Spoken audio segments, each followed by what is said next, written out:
কোরআনে কারীমের তেলাওয়াত এটাকে রুকিয়া হিসাবে ব্যবহার করা সহিহ সুন্নাহ দ্বারা প্রমাণিত। রুকিয়া কি? রুকিয়া হলো ঝাড়ফুঁক, কোরআনে কারীম তেলাওয়াত করে ফু দেওয়া, কোন রোগের চিকিৎসা স্বরূপ পানিতে ফু দেওয়া, তেলে ফু দেওয়া, সরাসরি অসুস্থ বা রুগ্ন ব্যক্তির শরীরে ফু দেওয়া তেলাওয়াত করে। এটার ফলে আল্লাহ সুবহানাহু ওয়া তাআলা অসুস্থ ব্যক্তিকে কি দান করেন? শেফা দান করেন, বা সমস্যা থেকে উত্তরণের উপায় আল্লাহ সুবহানাহু ওয়া তাআলা বের করে দেন, সহজ করে দেন।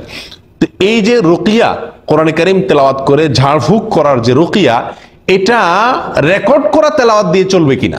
অনেক সময় কোরআনে কারীম শুধু তেলাওয়াত করলেই কি হয়? অনেক রোগের চিকিৎসা হয় তেলাওয়াত করলে অথবা শুনলে। এখন এভাবে কোরআনে কারীমের তেলাওয়াত রেকর্ড করা ক্যাসেট অথবা মোবাইলে রেকর্ড করা তেলাওয়াত চালাই দিলেন। যেমন কথার কথা, সূরা বাকারা তেলাওয়াত করলে শয়তান থাকে না, সূরা ফাতিহা এটাতে শেফা আছে, শয়তান থাকে না। এরকম বিভিন্ন সূরার ফজিলত আছে না? আপনি এটা তেলাওয়াত করলে সওয়াব আছে, শুনলে সওয়াব আছে, ঠিক আছে, কিন্তু এটার এই যে উপকারিতা, এই উপকারিতা পাওয়ার জন্য রুকিয়া শারঈয়া বা ঝাড়ফুঁকের উপকারিতা অথবা তেলাওয়াতের ফলে যে চিকিৎসা, এই চিকিৎসার উপকারিতা পাওয়ার জন্য রেকর্ড করা তেলাওয়াত চলবে কি চলবে না? এক্ষেত্রে বিশুদ্ধ মত হলো যে চলবে না। শুনলে সওয়াব হবে সেটা ভিন্ন জিনিস, কিন্তু ওই তেলাওয়াত দিয়ে চিকিৎসা হবে না। কেন? তার কারণ হলো, প্রথম কথা হলো নবী সাল্লাল্লাহু আলাইহি ওয়াসাল্লাম থেকে এই ধরনের চিকিৎসার ক্ষেত্রে সরাসরি তিনি কি করেছেন? ওই ব্যক্তিকে ঝাড়ফুঁক করেছেন অথবা তেলাওয়াত করেছেন, শুনেছেন, শুনিয়েছেন, এটা একটি বিষয়। দ্বিতীয়ত হলো যে এই তেলাওয়াত যেটা রেকর্ডকৃত, এখানে কোরআনে কারীমের আয়াত পাঠ শ্রবণ এটাকে রোগের চিকিৎসা হিসেবে ব্যবহারের ক্ষেত্রে যে তিনটি মূল গুরুত্বপূর্ণ বিষয় আছে, সেটা রেকর্ডকৃত কোরআনের ভিতরে পাওয়া যায় না।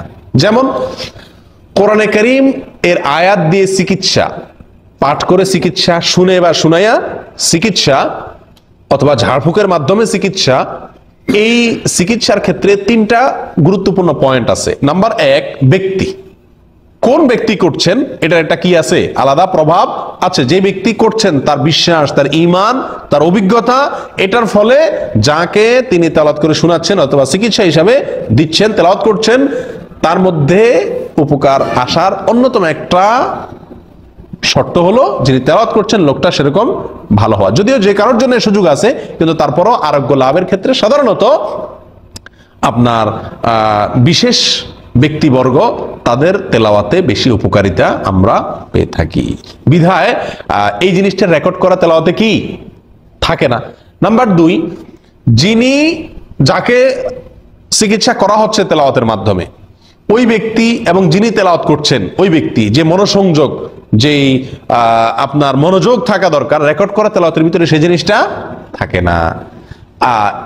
এছাড়াও তেলাওয়াতের সময়, অনেক সময় দেখা যায় যে এই আয়াতগুলো তেলাওয়াতের সময়, নির্দিষ্ট আয়াত নির্দিষ্ট সময়ে তেলাওয়াত করা হয় এবং এর ফলে উপকারিতা আসে।